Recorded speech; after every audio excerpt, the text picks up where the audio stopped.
नमस्कार साथियों। आज हम देख रहे हैं कि अनिद्रा नींद नहीं आना एक बहुत बड़ी समस्या बन चुकी है।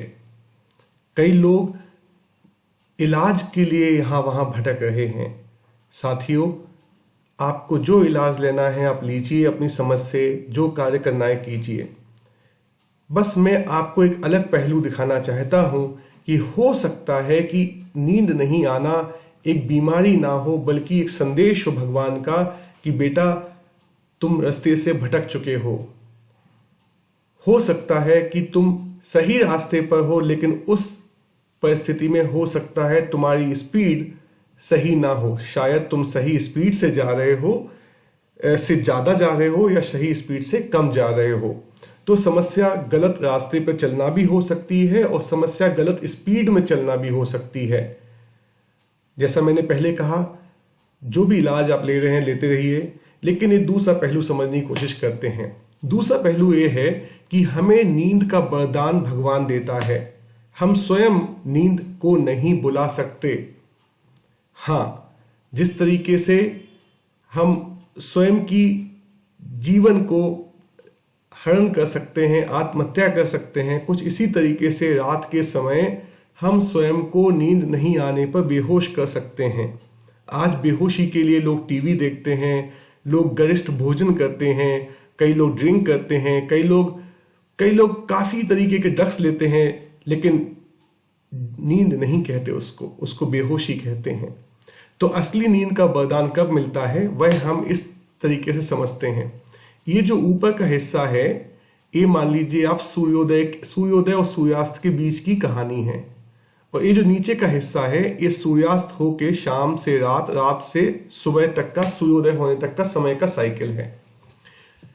नीचे का वे बेस बड़ा है क्योंकि ये सबसे इंपॉर्टेंट चीज मैं मानता हूं, लेकिन समय के दृष्टि से देखेंगे तो ऊपर का काम सबसे लंबा है, नीचे का काम सबसे छोटा है। जैसे ये जो बेस है ये है तो सबसे इंपॉर्टेंट, लेकिन 12 मिनट का है।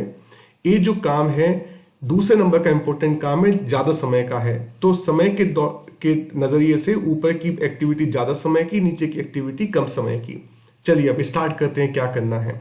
तो सबसे पहले ये समझ लेते हैं जीवन का मूल उद्देश्य, जीवन का पर्पस क्या है। साथियों, जीवन का मुख्य उद्देश्य है सेवा।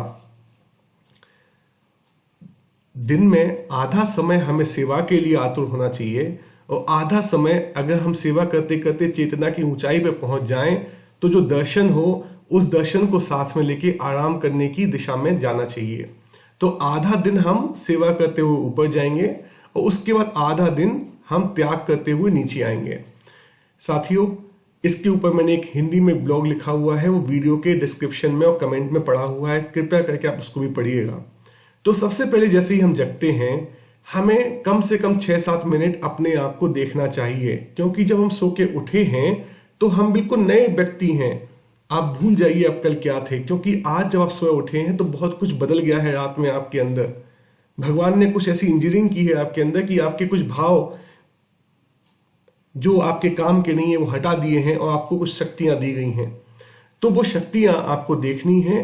आप क्या क्या चीजें भगवान ने आपके ऊपर से हटा ली वो देखना है, और अपने आप को सही से निरीक्षण करना है कि भैया जो मशीन है जो सेवा करने जा रही है कैसी है आज।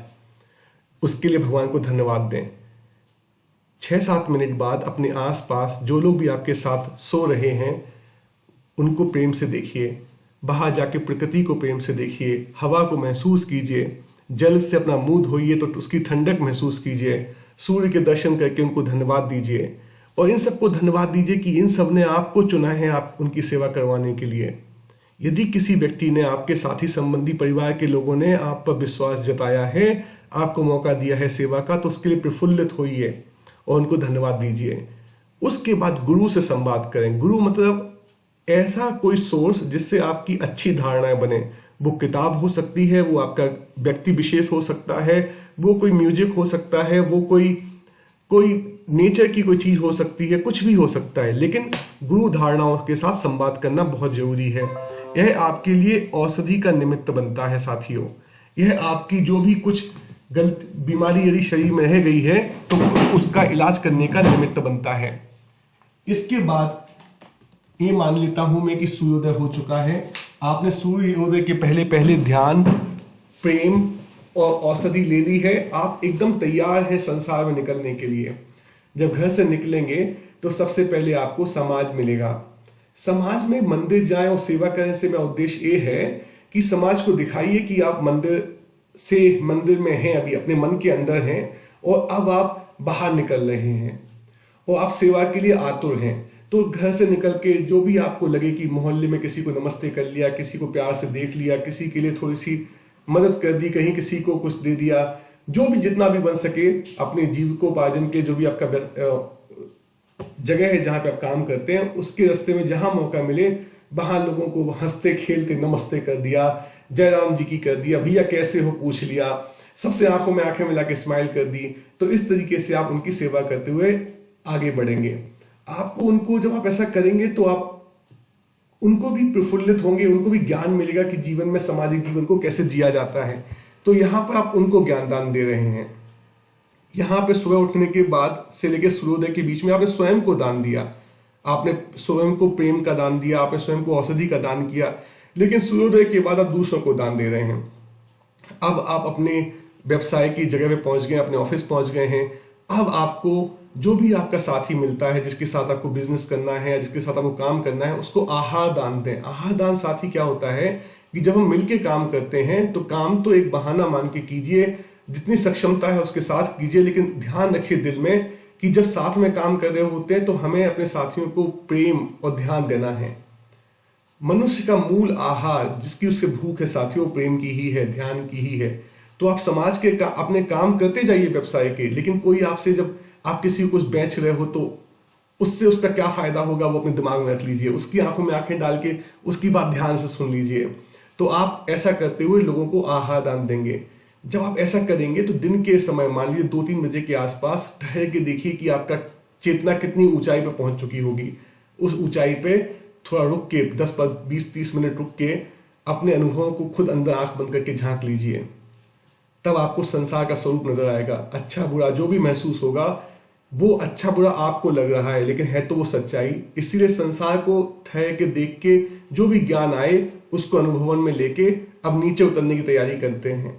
अपने जीविकोपार्जन को समेटें आप, फिर लौटते समय लोगों की मदद करके उनके व्यवसाय को मंगल कराने के लिए आप उनकी हेल्प करें और तब तक सूर्यास्त हो जाए, घर आ जाएं। घर आकर बाहर हाथ मुंह धो के भोजन करके समाज में निकलें, बैठकें करें, सामाजिक चबूतरों पर बैठें, मंदिर की चौपालों में बैठें और जो भी आपका दिन भर का सीख है आपकी सुबह से लेकर शाम तक की उनके साथ साझा करें, उनकी सुने, कुछ अपनी सुनाएं और साथ ही साथ क्षमा मांगते चलें कि भाई कोई गलती हो गई है तो भगवान हमें माफ करना, हम तो आराम करने जा रहे हैं। और फिर जब घर पहुंच जाएं तो फिर अपने बच्चों की, अपने जीवन साथी की, अपने माता पिता की कम से कम कुछ नहीं तो आधा घंटा प्यार से सुने, मौन संवाद करें। मन ठंडा होना चाहिए, दिमाग और बुद्धि चलती रहनी चाहिए। तो जो मौन प्रेम है, इसका मौन का मेरा मतलब है कि मन ठंडा होना चाहिए। और उसके बाद आपने अपना आराम से बिस्तर पे पहुंच गए, भगवान से बोला भगवान तुमने आज का बहुत अच्छा दिन दिया, उसके लिए बहुत बहुत धन्यवाद, मुझसे जो गलती हुई उसके लिए क्षमा करें भगवान, और मैं अब आपकी शरण में आ रहा हूं, जैसा आपको करना है वो कर लीजिएगा, सुबह फिर मुझे सेवा का मौका दें। तो जब इस भाव से आप पूरा दिन बिताएंगे साथियों, ये आइडियल वे है, ये हमारे वेदों में, हमारे शास्त्रों में लिखी हुई व्यवस्था है। देखिए भोजन आदि में संभाल करना, जो भी है, मोबाइल नहीं देखना या ज्यादा किस तरीके से भोजन करना है वो सब तो आप जानते हैं, आपको यूट्यूब में कहीं ना कहीं मिल जाएगा। लेकिन ये जो मूल में जो है भूल ना हो, इसके लिए जो मैंने फ्रेमवर्क साझा किया इस पर थोड़ा विचार कीजिएगा, ब्लॉग पढ़िएगा और बताइएगा कि क्या आप इस बात से सहमत हैं कि निंद्रा हम स्वयं नहीं ला सकते। स्वयं नींद की खोज करना एक अहंकार है, नींद का वरदान भगवान देता है। तो अपने कमेंट दीजिएगा, अपना फीडबैक दीजिएगा। तेरा तुझको अर्पण।